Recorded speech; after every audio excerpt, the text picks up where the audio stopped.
Good afternoon. Welcome, everyone. We are ready to get started. We're so delighted that you all have joined us. We know this is a crazy time of year here at the end of the semester, so we're grateful to all of you for taking the time to join us for this lunch lecture. For those of you who don't know me, I'm Margaret Cabanis. I'm the Senior Associate Director of the DeNicholas Center for Ethics and Culture, and we are delighted that you've joined us for this special Lunch and Learn featuring our guest, Tim Carney. For those of you who aren't familiar with our work, the DeNicholas Center is committed to sharing the richness of the Catholic moral and intellectual tradition through teaching, research, and engagement, both here on campus at Notre Dame and projecting Notre Dame's distinctive countercultural voice into the public square. Through our scholarly publications and events, our Soren Fellows student formation program, and our programming aimed at advancing a culture of life, we seek to engage the most pressing questions of ethics, culture, and public policy today. We are therefore thrilled to welcome today's speaker, whose book exists at the center of these interlocking questions, and it is my privilege to introduce him to you now. Tim Carney is a senior fellow of the American Enterprise Institute, where he works on civil society, family, localism, religion in America, economic competition, and electoral politics. He has a bachelor's degree from St. John's College in Annapolis, where our director, Carter Sneed, has received his bachelor's, and is concurrently a senior columnist at the Washington Examiner. His writing has also appeared in The Atlantic, National Review, The New York Times, The Wall Street Journal, and The Washington Post. He is the author of several books, including Alienated America, Why Some Places Thrive While Others Collapse, which was a Washington Post bestseller. Today, Tim will be speaking on the subject of his latest book, Family Unfriendly, How Our Culture Made Raising Kids Much Harder Than It Needs to Be. Please join me in welcoming Tim Carney.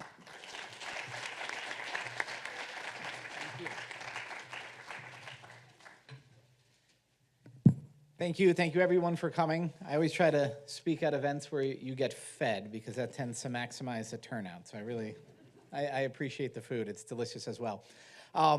So I don't know if you mentioned, Margaret, the most important line in my bio is that my wife and I have 6 children, which is something that gets gasps in some rooms, but in this room, people might give an eye roll or an so far?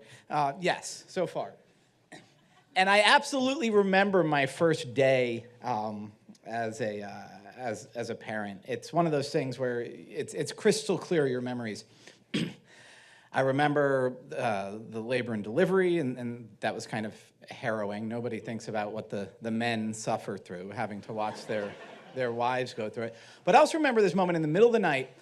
Katie was asleep. I was not, because they make the men sleep in these chairs that like supposedly recline. And the baby was out in the hallway and in sort of this makeshift nursery. And so I walked out into the makeshift nursery, and I just remember staring down at this face and just thinking, what's she going to look like as a toddler? Is she going to be a big sister to a lot of people? Will she go to Notre Dame? All these thoughts about her future are racing through my head, and that's when the nurse says, "Sir, your baby is 3 bassinets over. You're staring at somebody else's child right now." But the point of this story, I do wonder what happened to that other kid sometimes, but the point of this story is that we were in this makeshift nursery because we were in an overflow wing of Sibley Memorial Hospital, because this was 2006. So that's us. When my wife sees that picture, she says, "Why did they let us take her home? We look like we're babies. How are we allowed to have a baby?" So in 2006, there were lots of babies born. In fact, there were a ton. We had celebrities. All the famous people were having babies. Suri Cruise was born. Brad Pitt and Angelina Jolie had a baby. And we had about 4.3 million babies born in the U.S. that year, which was the second highest number of babies ever born, just below the baby boom peak. And so then the next year, it went even crazier. Everybody wanted to imitate Brad Pitt, Tom Cruise, and me. And so in 2007, we beat it. The highest number of babies ever born was born in 2007, over 4.3 million. And at the time, we had the millennials were just entering their prime years of potential family formation. It was called a baby boomlet. We were set up for a potential baby boom. Of course, it didn't happen. Basically, every year since 2007, we've had fewer and fewer babies. And this is while the millennials, who are the largest generation on Earth, while they came again, into their prime years of family formation. The total fertility rate, which is the most common birth rate, fell from about 2.1 when my oldest was born, down to below 1.7 now. And that little uptick at the end is a sort of a post-COVID makeup. It's back down. We had fewer babies in 2023 than we did in the depths of the pandemic. So we have a full-on baby bust in the United States. We have a shortage of children. There's fewer children in America today than there were at the last census. Not as a percentage of the population, the number. We have fewer people under age 18. This is what happens when you have 15 years of low and falling birth rates. And so this is something that's typically called the age pyramid. The top bars are, people over age 90. The bottom bars are the youngest people. In America, it looks more like an age onion. See how narrow those bottom two bars are. That's from, again, the last 10 years of having so few babies. We have fewer people under age 10 in America than we have in our 60s. So why should we care? So this is Laura Bassett. She's a liberal feminist journalist. She's a friendly interlocutor of mine on Twitter. And when I said something about the baby bust, she said, why do you care? What does it matter to you if the birth rate is down? Why do you insist on births? How is it helpful to anyone? Considering that overpopulation is quite literally killing the planet, as she puts it.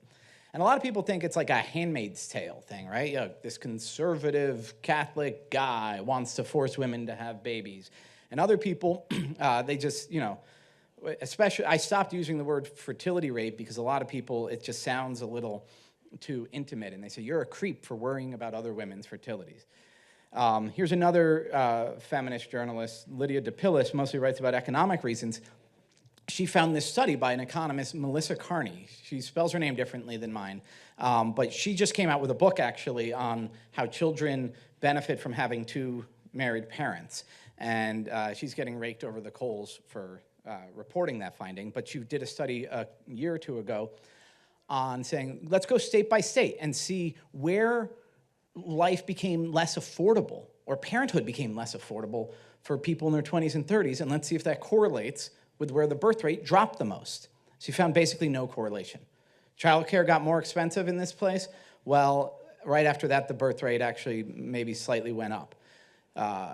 Student loan debt, that doesn't correlate to falling birth rates, where it's more increasing. And so Lydia DePillis says, well, maybe, surprise, surprise, women just might want more from out of life than children.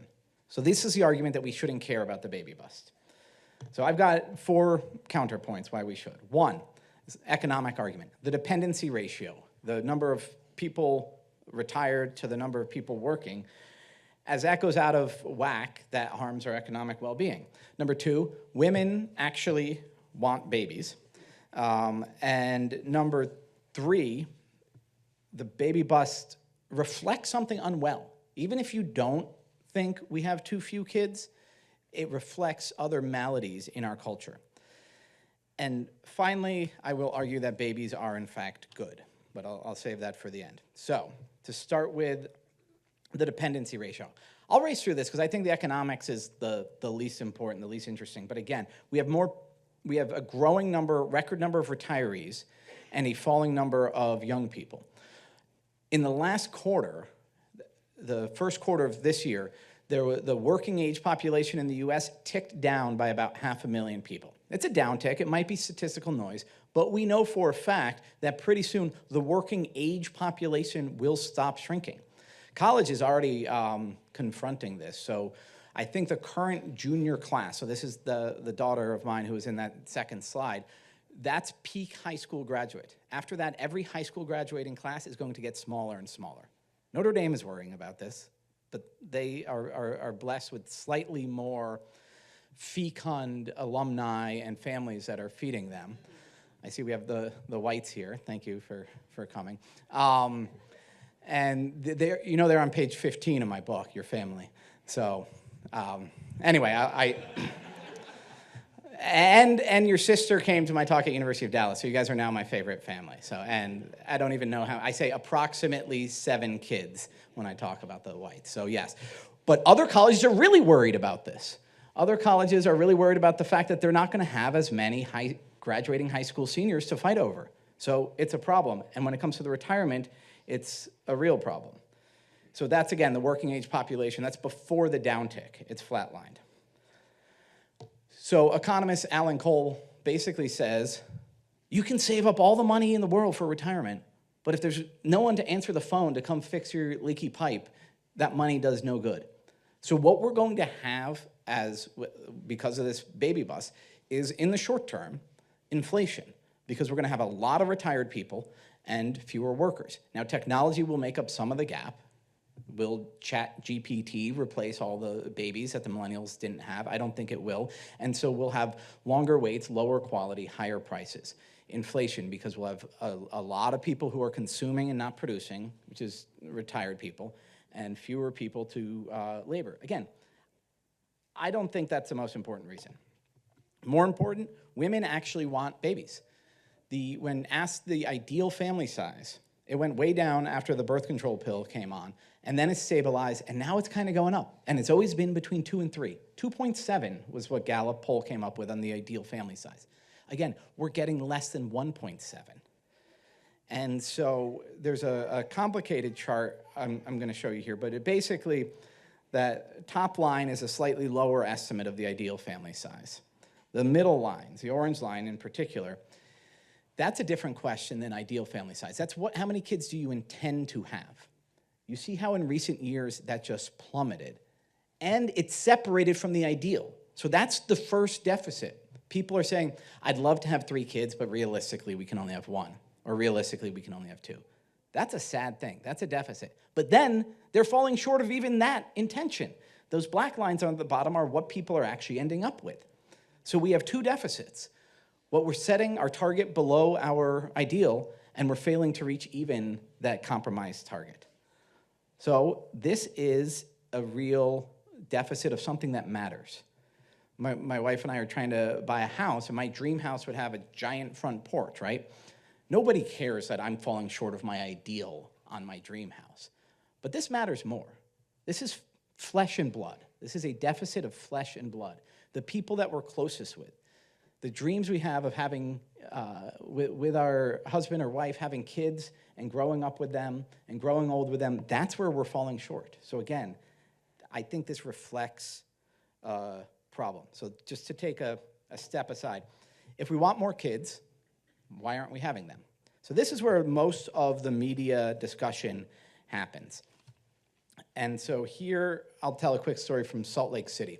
Utah has one of the highest birth rates in the country. Salt Lake City is not that high because it's not as Mormon, and religiosity predicts birth rates very heavily.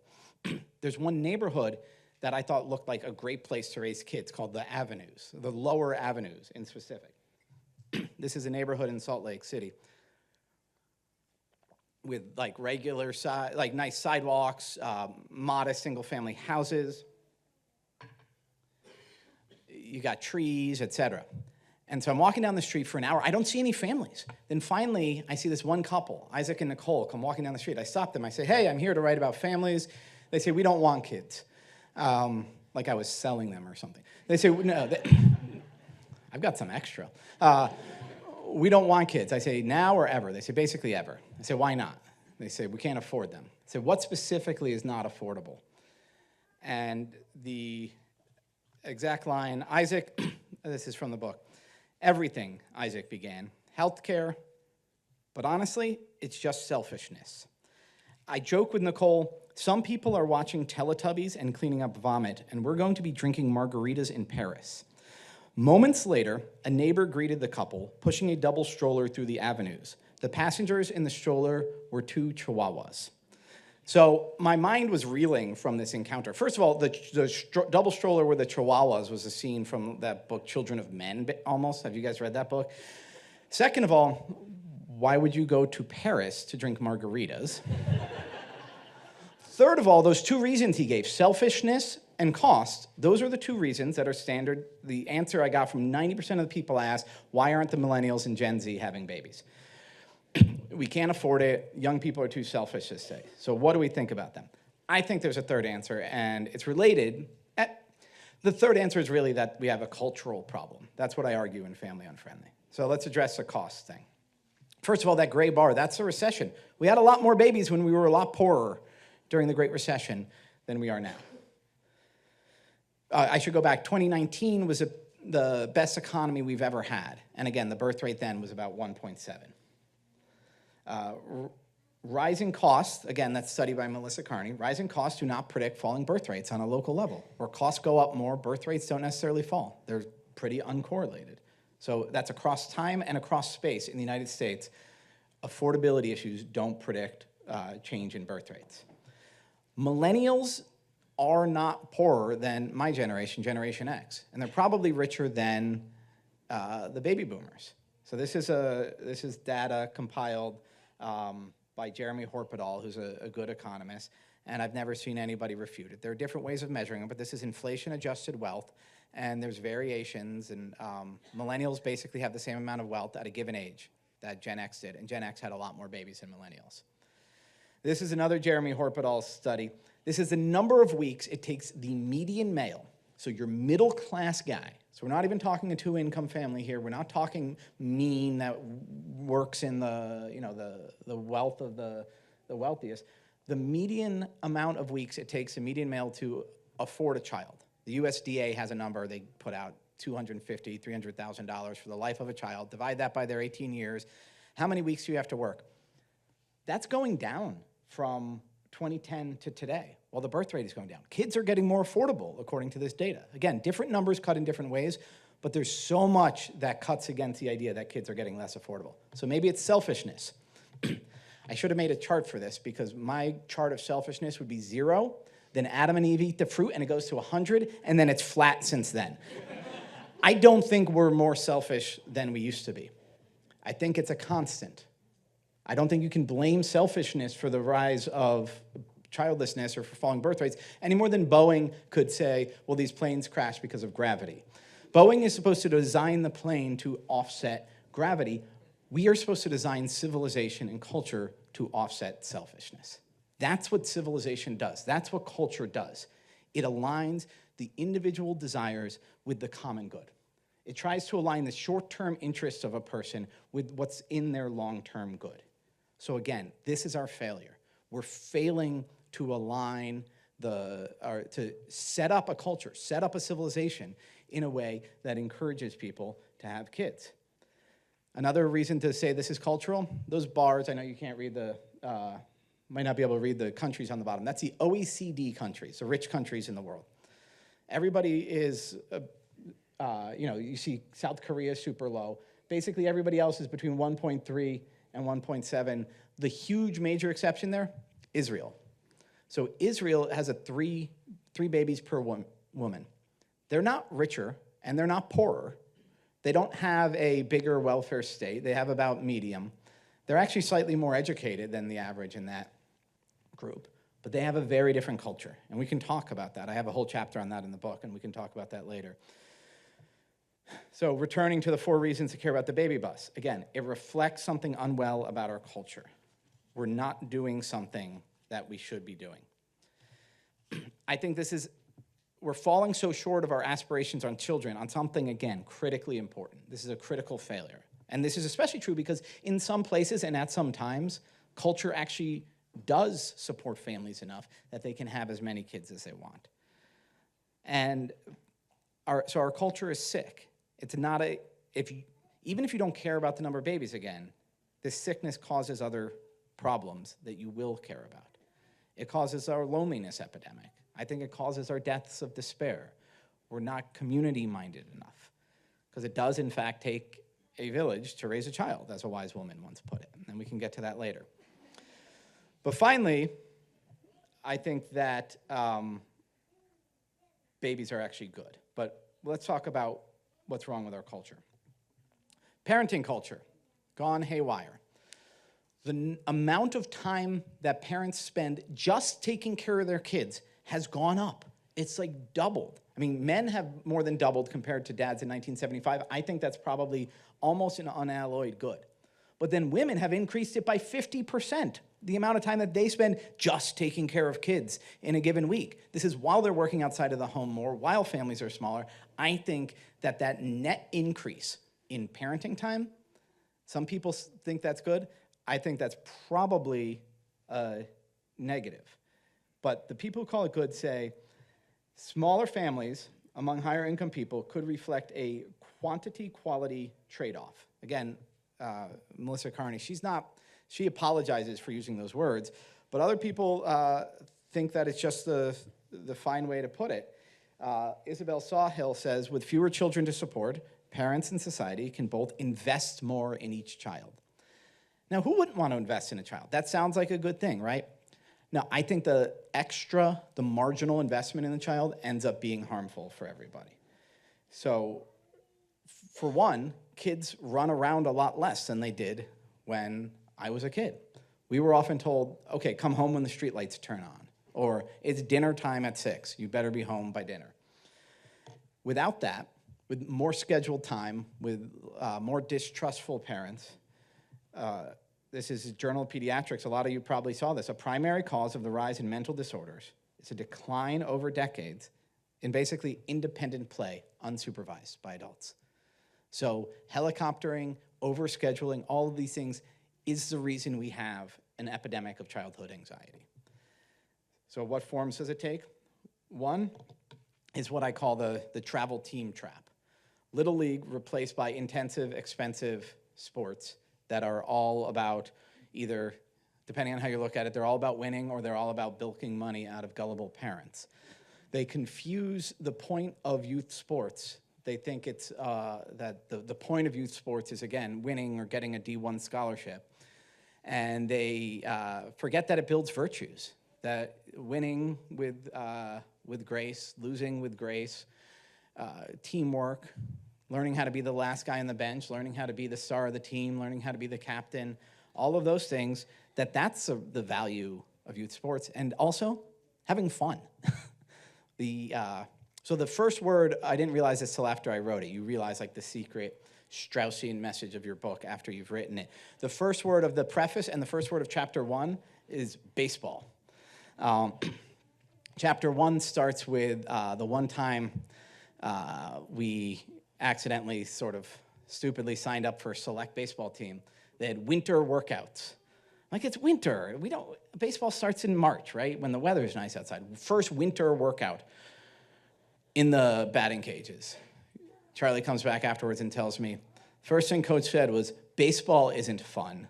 Winning baseball is fun. This is to 12-year-olds. That's the travel team trap. And again, it takes up too much time and too much money. 2, helicopter parenting, by which I mean sort of overprotective safetyism. This fear that something bad is going to happen, that every stranger you should assume is a trained kidnapper with a getaway car waiting, and you have to act like a Secret Service agent. I'm pretty free range.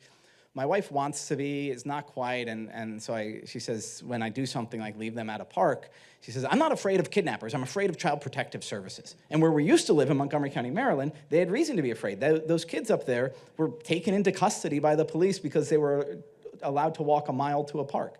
Their parents showed them how to walk, made sure they weren't going to step in the middle of the street, said they had to stay together, and then on the way home from the park, somebody decided that was definitely too young. What was it, 10 and 6 years old, to be walking to and from a suburban park.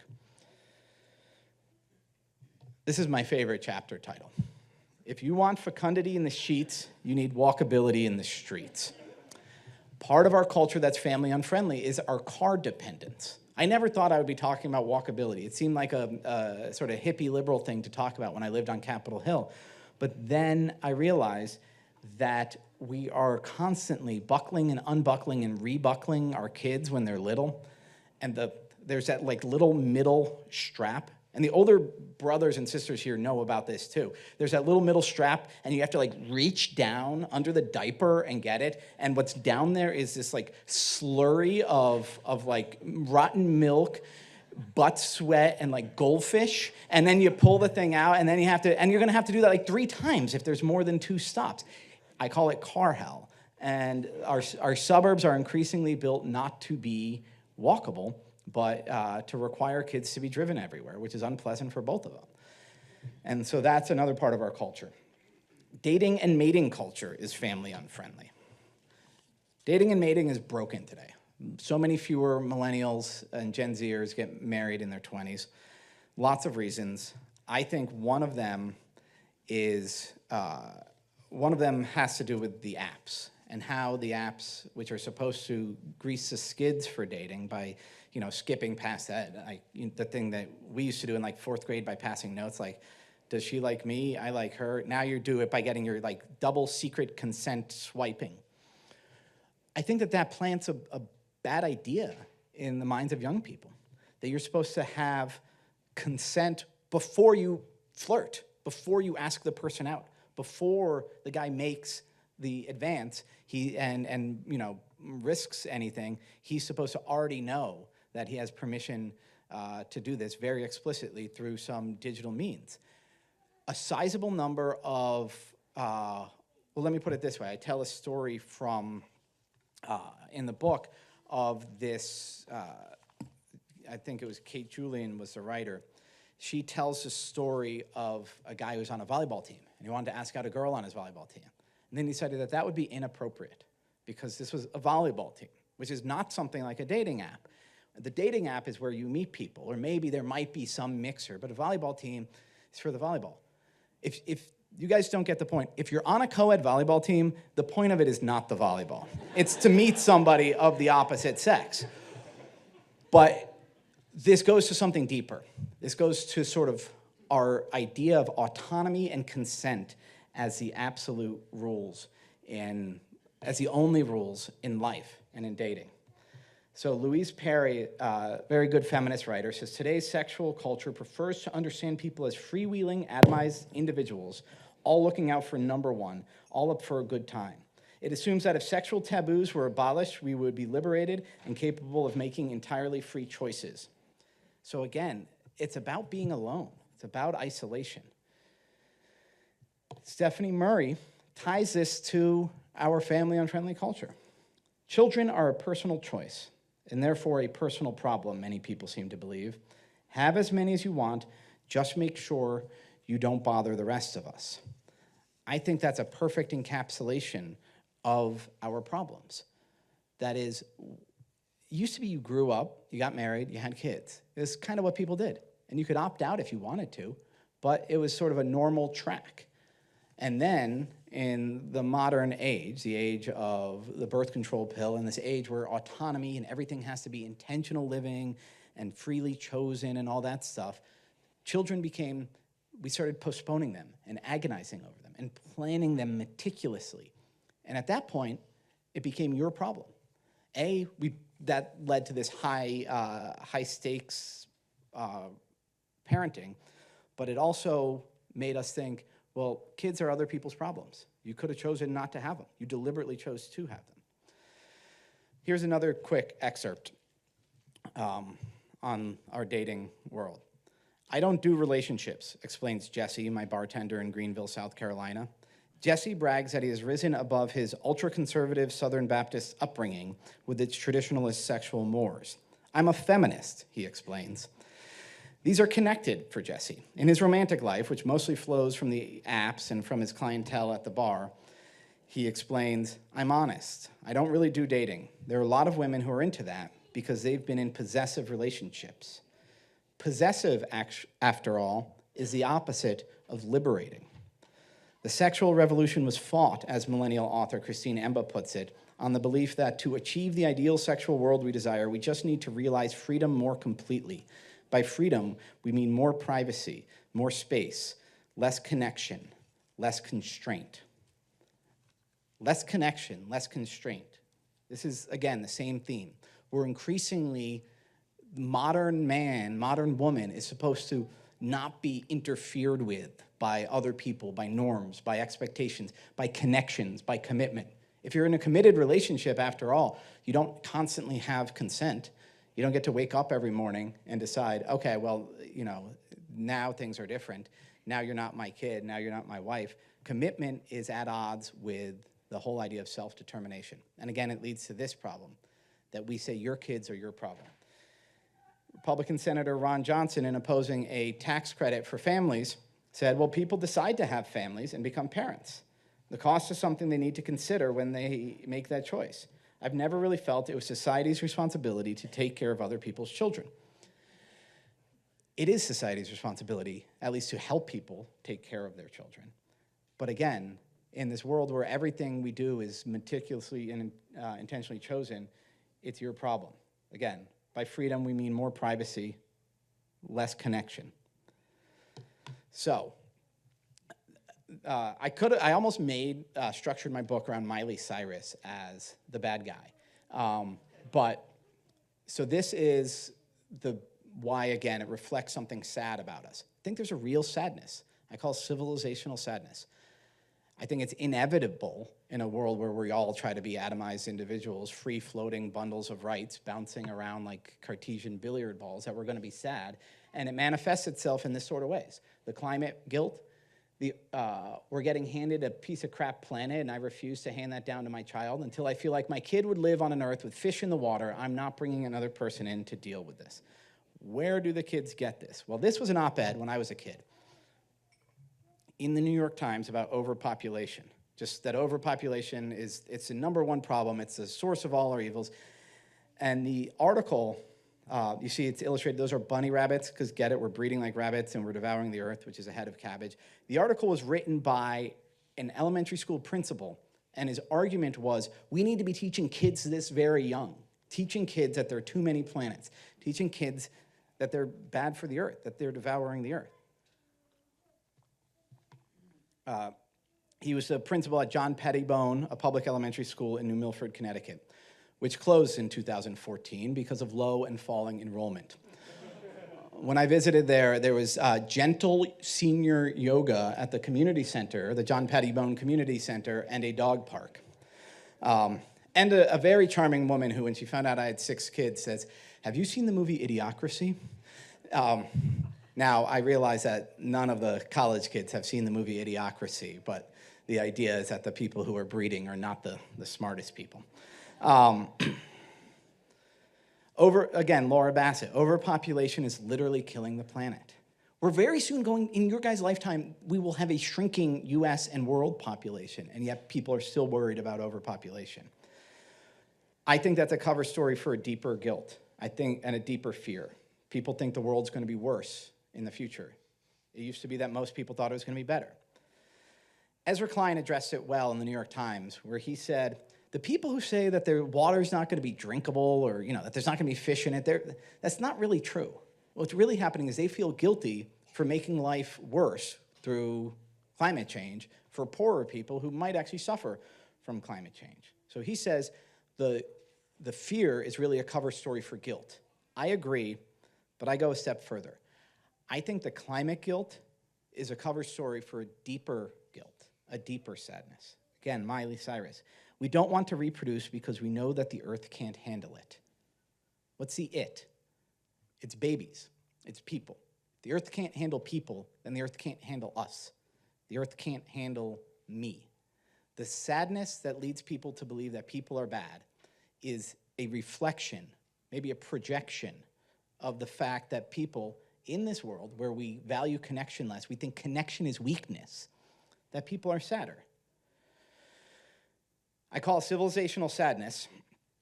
One of the women I interviewed, and again, I said I have 6 kids, and she says, oh, that sounds terrible. And so I said, can I interview you for my book?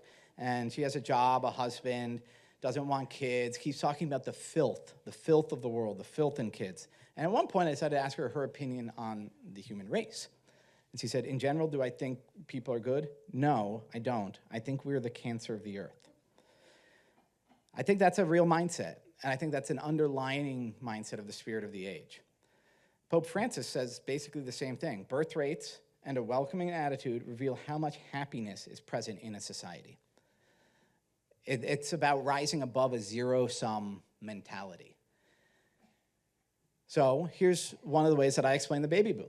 So you see, that wasn't just a makeup for babies lost during the war. The baby boom was a massive, unprecedented, totally unpredicted In fact, demographers thought something like that was impossible. Generation-long increase in marriage and baby making. So why did it happen? I think the men got off the boat and the women were there on the dock. The men had just defeated two evil empires. The women had just kept the economy going. They smooched on the pier, got married in the chapel, and then started making babies because they knew, more than Americans have known before or since, that we were good. I think that belief that we are good, that is one of the predictors and underappreciated predictors of birth rates. The leaders last century in falling birth rates were Germany, Japan, and Italy. They didn't get a baby boom. They led the way in the baby bust. I think something like that guilt, that sadness, is creeping into American culture right now. And I think it's dead wrong. I actually think that people are good. So there's an economic way to show it again. This is the red thing is a number of people who are living in extreme poverty. The number has been going down for decades. The percentage has been going down for hundreds of years. Human life in material ways is becoming better. What's making it better? Is it the climate change? Is it space aliens? Is it lizard people? No. What's making human life better is other humans. So yes, in general, we make human life better. Yes, some people make human life worse. I suppose in this room I should say like Nick Saban or something like that. But in economist terms, the expected value of a new human is positive. Humans in general do more good than they do harm. That's a little bit of a overly materialistic explanation. So I'll give 2 more points. One, humans make us better, and I point to lots of academic studies about this. Kids make us better. People behave better when kids are around. That's why I pay people to bring their children so that I don't get booed and heckled. Thank you. One study found people giving more to charity when children were within eyesight. More important, I think a lot of the book is arguing having kids should be easier than it is right now. But if you do it, it will be the hardest thing you ever do. But it will be the easiest road to take if where you're trying to get in life is anywhere meaningful. In other words, the easier paths in life than parenting just take you to self-satisfaction. Short-term self-satisfaction, etc. If you're trying to get to be a man or woman of virtue, if you want to be a saint, then it's actually the easiest path is through parenthood. It's not the only path. St. Paul kind of talks about that. There's lots of ways, but I think that this is the easiest path. One way to look at it is that Jesus said there's no greater love than to lay down your life for another. Marriage makes that possible. Parenthood makes it almost natural. The Bible says to feed the hungry and clothe the naked. I wake up every day and there are hungry, naked people in my house. They're right there waiting for me. I want to close with an excerpt from the end of the book. And this is, it's about a woman, Mrs. Anastasia. She was a preschool teacher who taught 5 of our kids. She brought us into the parish that was our home for 10 years, St. Andrew's. That was the center of our lives. I get choked up about this passage, so sorry.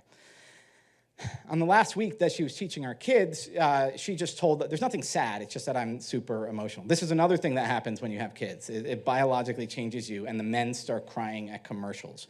But on the last week, she said, I'm not going to be there the last day, so Monday's my last day. And my wife and I are not super organized people, and we're like, crud, we don't have a present.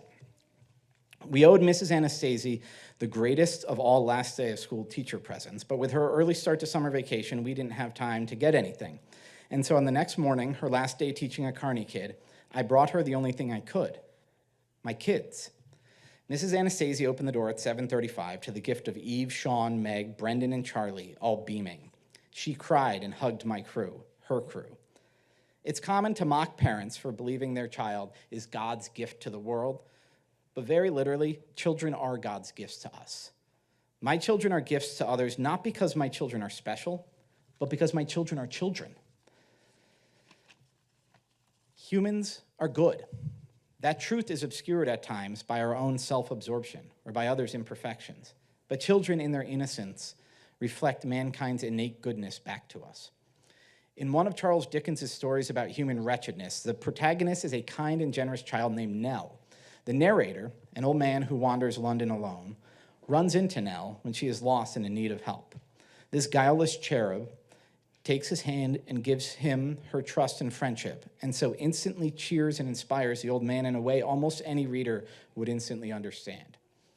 I love these little people, the narrator says, and it's not a slight thing when they, who are so fresh from God, love us. As I felt pleased by her confidence at first, I determined to deserve it. And I still get that feeling, even after 17 years, and even when again and again I fail to deserve it. It's easy to believe that we are not good, but the love of a little one reminds us that we're good, reminds you that you are good. Could you be better? Yes.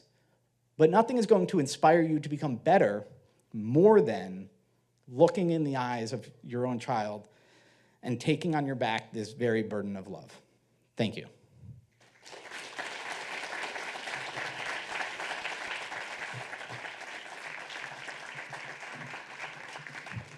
We have a microphone in the middle. I was supposed to turn to that touching slide for the end. I keep that family picture because I'm still taller than my sons in that one. So, any questions? You can come on up to the mic.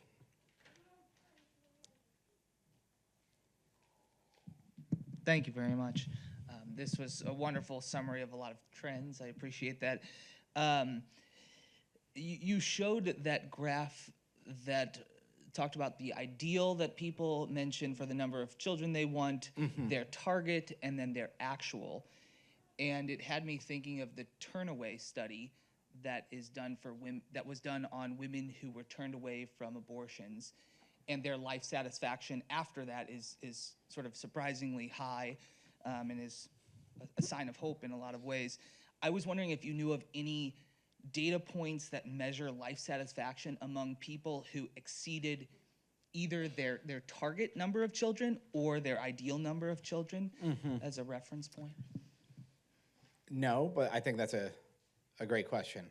And I'm going to, but what you reminded me of, well, so I always tell parents, like, I always tell non-parents, it's like, it's a wrong analogy, but here I'm thinking about lakes. You cross over to the other side of the lake and you can't imagine what it's like to be a parent until you're there.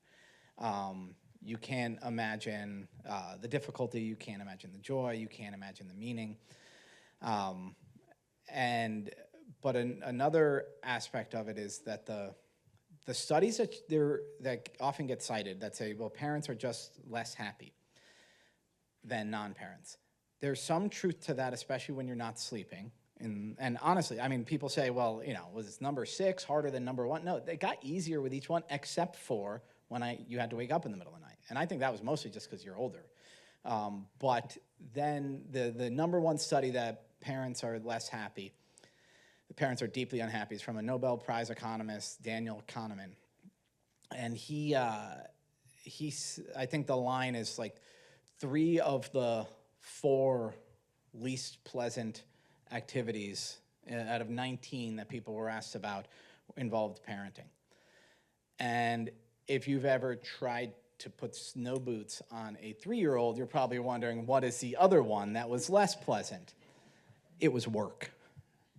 And that puts a different meaning on these studies, right? The stuff that was more enjoyable was eating, watching sports on TV, dating, etc. None of these things could be a real calling in life. There are probably a lot of people who think watching football could be a calling in life, but no, it can't be. The things that could actually take up your life and form a foundation were work and family. And family made people happier than work. And again, I'm kind of a big pro-work guy, but one of the things I warn about in this book is how workism, and I should say this to a college crowd, careerism gets in the way of family. Career, working hard is good. It doesn't just pay the bills. It's rewarding, but it's less important by far than family. And I've had multiple bosses. I've been blessed. I work at conservative institutions. I have multiple bosses who tell me that. No matter what you achieve in your career, your family, your kids, your wife, your marriage will be the main source of meaning. And everybody who has kids basically believes that. Now, a study like what you're talking about, where it's not, part of the problem is if you choose to have big kids, that might reflect, big kids. If you choose to have lots of kids, that might reflect something about your personality. So yeah, you're right. Looking at the people who sort of exogenously had bigger or smaller families would be a good study. That's a very academic answer. More research is needed on your question. And feel free to, move closer to the mic if you have a question. Hello. Hi. Here, I'll move a little closer. Thank you for the incredible presentation. So a lot of what you said resonated with another new book that's sort of bubbling up right now, Jonathan Haidt's Anxious Generation. And at the end, or if you go online, he links to some resources, and one of them is called Let Grow. And I don't know if you've seen that or not, Yeah. but it so for everybody else, basically it's kind of formalizing this idea of kids being allowed to go out and wander in places like Silver Spring, Maryland, by giving them little cards that you fill out as parents that say, my children are allowed to wander around. Please don't arrest me or take them into protective services. And it reminds me of this article I read, I think in The Atlantic, maybe back in, 2014 or 2015, where some of you might remember this, but in the UK, they were actually making playgrounds out of dangerous materials. So broken glass and old tires and, all this, just pieces of wood discarded from construction projects. So kids could get exposed to danger in the limits of their body. I think they tried to remove the rusty nails. Oh, yes. Yeah. The kids were lighting fires and all this other sort of thing. So I guess my very long-winded question to you is, what do you think about this? I mean, the UK example was sort of an extreme, but something like Let Grow, where it's really formalizing, trying to formalize sort of a culture shift. How do you respond to that? How do you see that in its efficacy? Yeah, maybe? so culture is really hard to deliberately shift because real cultures grow up organically. And come home when the streetlights turn on was not like a resolution that was passed and distributed out to parents on little cards. It just sort of became a thing to say and a norm to expect.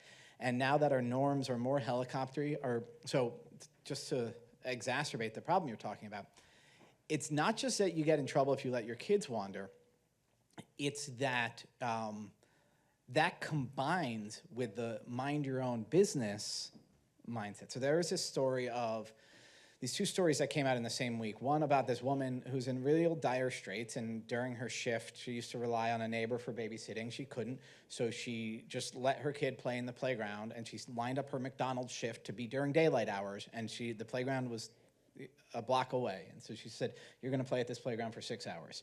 Obviously not optimal, but it was the best thing she could do, and she got arrested. There's another couple who got arrested. They forgot to leave the key out for their son, and so he was just shooting baskets in the driveway when he got home from school, and he was really hot and sweaty, and so the neighbor called the cops. And in both of these cases, the defenders of the parents said, on the local radio show that I was talking about, it said, people need to mind their own business. These busybodies should not have gotten involved. Are those your two answers? Call the cops or ignore a kid who's obviously not in an optimal situation? No. The right answer is you try to help the kid.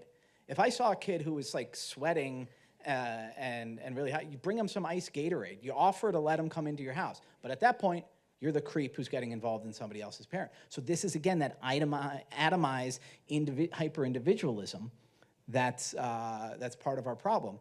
And so you do have to push back on the culture in some ways. In fact, so Lenore Skenazy started Let Grow with Jonathan Haidt. She was the one who I first heard the term free-range parenting from. She got called America's worst mom because she trained her kid to ride the subway. And one day she was shopping and he was like, this is really boring at Bloomingdale's. And she said, okay, the 7 train is right there. You know how to take it. And so he took the train home at 8 or 9. And she got excoriated. She wrote about it because she thought it was a great thing. And she got excoriated for it. So you do have to, The reason she wrote about it is because you do have to lead and stick your neck out. So I started a thing at St. Andrews, a Friday night T-ball, that was explicitly for the sake of making helicopter parents less helicoptery. That I would say, just come and bring your kids and then ignore them, please. Like, there's teenage girls at the playground just hanging out with their own little siblings. They'll pick up your kid if she falls. It's mulch. The worst you're gonna get is like some bumps and bruises and scrapes. That involved a deliberate institution that was supposed to, which was this T-ball program. The T-ball was kind of an excuse for getting all the families there. So you do need to do stuff to push back on it. States have had to pass laws that say the cops can't arrest a kid for doing something that's safe just because, they think that kid shouldn't be doing that. So I hope electoral works. And I just also hope that the conversation, Jonathan Haidt's book is saying, well, if your kids are on the phone all the time, that's bad for them. They should probably be wandering. This pediatrician saying it's an anxiety thing. My book, trying to just sort of get it out there. Okay, parents, you think you're doing the right thing by watching their every moment, but you're actually harming them. Like, we understand why you're doing it. Back off. I think slowly you can change the norms.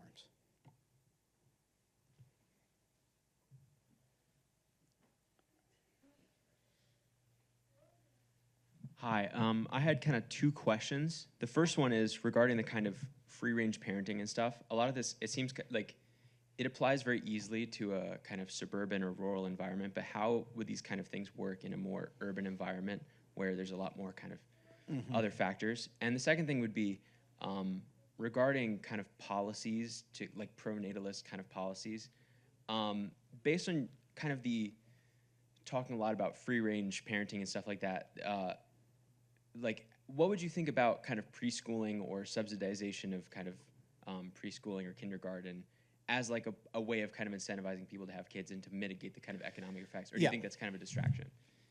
So first of all, thank you. On the, I think actually cities that have low crime, or neighborhoods in cities that have low crime, are great places to be free range because everything's so close and walkable. Ideally, you shout out the window at your kid when it's time for them to come back because they don't have to go as far to go to the store or anything like that. And the COVID crime wave has receded in most cities.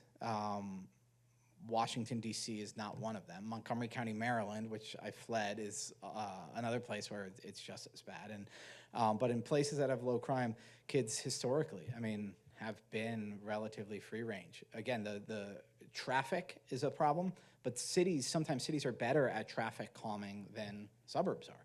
A lot of suburbs are strictly built to allow cars to go 45 miles an hour. The pronatal policy is a great question, and I spend chapters on this. One chapter is called Should Uncle Sam Subsidize Mom and Dad? What I found is the specific example you gave of like a preschool or childcare in general. Subsidizing childcare is a mistake for 100 reasons. First of all, helping single poor moms have childcare, that's a good thing probably. That woman, if she didn't have to drop her kid off at the playground but had a safe, reliable place to do it, that would be great. But in general, to tell a couple, okay, you can give us your kid, it'll be free or cheap, that sounds like it would be pro-family, pro-natal, but it backfires in a lot of ways. The places that did that, like in Northern Europe, it turned out to just be a work subsidy. It turned out that what they were doing is just making, and it made the culture shift to be more workist, more careerist, and less focused on family. And if you have money to give families, just give it to them. Some of them will spend it on childcare. The ones, where both of them love their job and they're relatively equal in earning. Some will spend it building a granny flat for grandma to move in. Some will say, okay, with this extra money, if we trim a little here, one of us can stop working or go to part-time. The preferred arrangement for most Americans is that one parent gives up all or some of their work, or both parents give up some work, and the parents do the primary daycare. The second favorite is that extended family provides all the support. It is a small minority whose favorite is 2 full-time jobs and daycare. Yet that's what the government wants to fund. That's what the Canadian government and the Biden administration want to fund. Why? Sometimes it's because the people are just focused on GDP. A stay-at-home mom is a double blow to the economy because she's not spending money on daycare and she's not earning. And she's probably making dinner instead of getting takeout. It's also politics. The push to expand federal subsidies to childcare has to do with labor unions who want that federal money for childcare. And it's also going to cause horrible culture war problems. Most Catholic schools in the DC area provide what they call an early learning center. It's basically daycare for families that have their older kids in the school. If there's a federal subsidy for daycare, do you think that Maryland, for instance, would be perfectly happy with that money flowing to a Catholic organization or an Orthodox Jewish organization? No, they wouldn't. That would be, violating the separation of church and state. More and more, I think that the idea of subsidizing childcare is the worst possible thing. If you're going to try to subsidize families, you just give a tax credit, maybe a birth bonus. Again, if it's too big of a tax credit, it could discourage marriage, which would be bad. A little bit bigger than what we have now is what I think is best. Thank you. Thanks so much, Mr. Carney. That was a great talk. I was just wondering, given that education is such an important part of raising kids, what kind of schools do you recommend sending your kids to? I can't read the logo on the front of your shirt there, Mr. Okay. So we had 3 boys here from the Heights. I'm on the board of directors of the Heights. I did not come with literature to hand out about the Heights, but I will give a spiel about schools here. Schools are not the primary educators of your kids. Parents are the primary educators of their kids. This is actually like official Catholic teaching. Parents are the primary educators of religion, of anything else for their kids. A good school is the best partner to educate your kids. So first of all, that needs to be driven home. But actually, you know what? I'm going to quote here my bishop, Bishop Burbidge. On Catholic Schools Week, he put out this great statement, and he said, our schools are glad to be your primary educators for the kids. And then when he talked about what the Catholic schools in the Arlington diocese are making, he didn't say lawyers and doctors and D1 athletes. He didn't name 3 great people who came off to Notre Dame from these Catholic schools and et cetera. What he did was he said, people who love their neighbor and love God. And so that's the idea of a school. Again, it's not to, my coach who said, Charlie's coach who said winning isn't fun. Baseball isn't fun, winning baseball is fun. I turn that on its head. I say successful kids aren't good. Kids are good. Kids who love their neighbor and love God are good. To add a couple more details, I love single-sex education. I love all boys schools and all girls schools. I think that they're good. I think that they'll be under assault in our current culture wars, and that's something that's going to need some defense. I would not be surprised to see Supreme Court cases coming after all boys schools for being all boys schools, especially if they want to have an all-male faculty. I think that would probably come under fire. So, yeah, I actually have a lot of thoughts about it, but also appreciate the opportunity to advertise the Heights and Oakcrest in the Washington, D.C. area.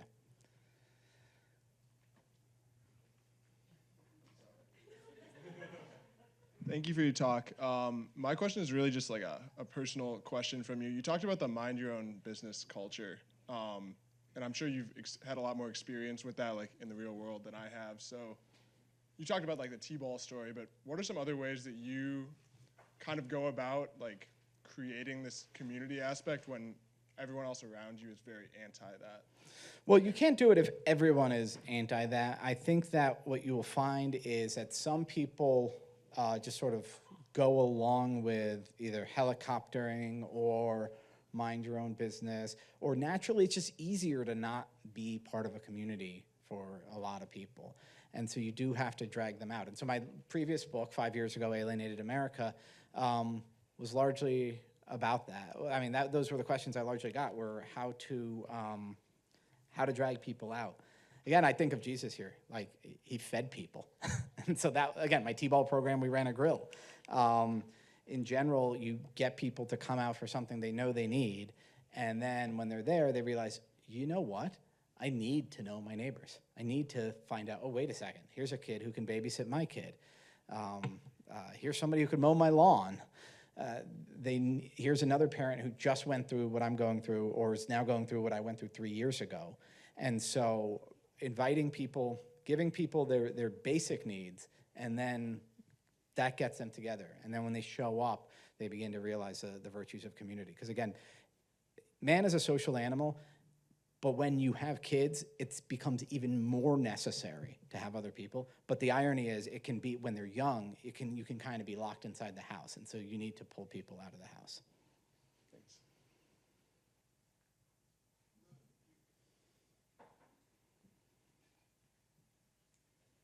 Thank you very much for the sharing. I've gained a lot of insights about particularly how this situation is going in the American culture.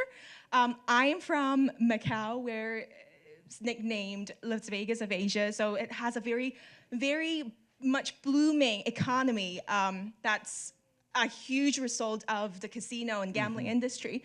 But I'm not gonna ask a question particularly related to Macau, but maybe shift this to neighboring Hong Kong, because like I feel like the culture of family and like childbirth and all this is very much similar. Hong Kong is maybe a little bit even more extreme. A study last year in 2023, summer of 2023, the Family Planning Association in Hong Kong has pulled up statistics of interviewing married couples, and it's found out like the average number of children that a married couple has is around 0.9, which is like a very depressing number, and like 43% of the interviewed couples didn't even have kids.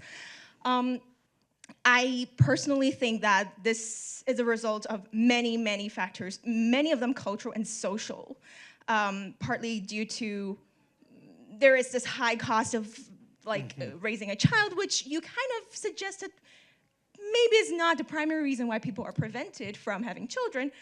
There's also the expectation of like being a very good parent and how much investment of time and money you have to put into one single kid, and that is preventing people from wanting to have more children. What would your word of encouragement be to tackle like predominantly urban Asian cultures that are very much civilized and very wealthy, but at the same time very discouraged from having children because there's so much expectation of parents to be the perfect parent? Yeah, I mean, I think you point to a lot of those factors. So one thing that's interesting to me out of the example of Hong Kong, for instance, is density and housing. Like, there's people who talk about housing and just say we need to build a lot more, and that's absolutely true because right now we have a housing shortage in the US, for instance, and housing costs too much. But if everything's super dense and in tall apartment buildings, that's not family-friendly density. So it's actually really complicated to figure out how to build for families, because a lot of families just want a single-family detached dwelling. It's not possible to give everybody that cheaply, and so what's the right mean? As far as the values go, I like how to persuade people to just to have more children and to not worry about all of their outcomes. Again, I write books. I talk to people about the books. But once it's a cultural norm, it's really hard to combat. And I think that in some of the East Asian countries have overlapping problems with that of really bad sort of gender relations. Like, men and women sound like they're the articles I read make it sound like they're men are resenting women for not wanting to just give up their career and become stay-at-home moms instantly, and women are saying, well, if you actually worked, then I'd consider it, but probably not. So I think there's all sorts of issues there. But the parenting culture, so a funny thing about demographics in the US, Asian Americans actually have a higher total fertility rate than white Americans, and that's because of a weird statistical fact. Asian Americans are just more likely to be married, and married people have more kids. So Asian American families, and the statistic you gave, they're smaller than the average family. But, so there's this tradition, a greater reverence for tradition and family, but it's a small family. Now, whether that's just what they do, or whether that's because of intensive parenting norms, I don't know. But also, just what they do is a big problem, and it's a possible solution. I say in the book, pregnancy is contagious. It spreads through the air. You should wear a mask. Because I had multiple people, I see a few women here holding their breath. Multiple in Kemp Mill, the Jewish neighborhood right near me, somebody was like, some people just have 5 kids. And why? Well, because other people just have 5 kids. And it happens. It absolutely happens. And so that's sort of my point of hope, is that a little nudge can start turning things around. One couple saying, you know what, one of us is just going to work 20 hours a week and be home and be there for the kids all the time. Oh, well, that makes it easier for the next door neighbor to do it. If you got one stay-at-home mom, it's easier to have a second stay-at-home mom. And likewise with less intensive parenting, you can get a positive snowball effect.